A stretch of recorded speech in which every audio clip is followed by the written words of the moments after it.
আমি একটা সুজি দিয়ে মিষ্টি রেসিপি তৈরি করে তোমাদের দেখাবো।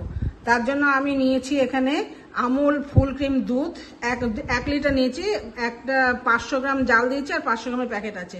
এখানে নিয়েছি আমুল দুধ গুঁড়ো, আর নিয়েছি সুজি, চিনি, একটু খোয়া ক্ষীর, ময়দা, ঘি, সাদা তেল এবং এলাচ গুঁড়ো।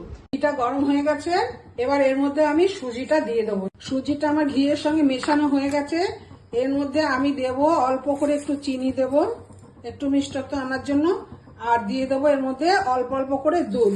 এবার এর মধ্যে আমি একটুখানি দেবো এলাচ গুঁড়ো আর দেবো একটুখানি গোলাপ জল। এই দেখো কড়াই থেকে যখন ছেড়ে গেছে তখন বুঝবে যে এটা হয়ে গেছে। এই যে দেখেছো গুটিয়ে যাচ্ছে এগুলো পুরো। তো আমি একটুখানি ময়দা দিয়ে এটাকে আটার মতন করে মেখে নিয়েছি, ক্ষীরটা পুর করে করে দিয়ে দিয়েছি।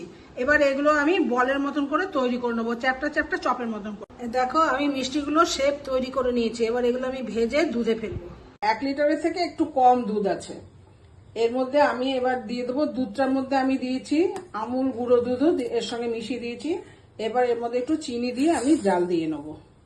মিষ্টিগুলো আমি এবার এইভাবে ভেজে নিচ্ছি। ভেজে নিয়ে দেখো পাশে দুধ জাল হচ্ছে, এর মধ্যে আমি দিয়ে দেবো এবং গরম গরমই দিতে হবে। মিষ্টিগুলো দেখো আমি ভেজে দুধে দিয়ে দিয়েছি।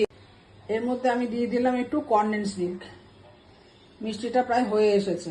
সুজির মিষ্টিটা দেখো সার্ভ করে দিয়েছি 2 ঘন্টা পরে।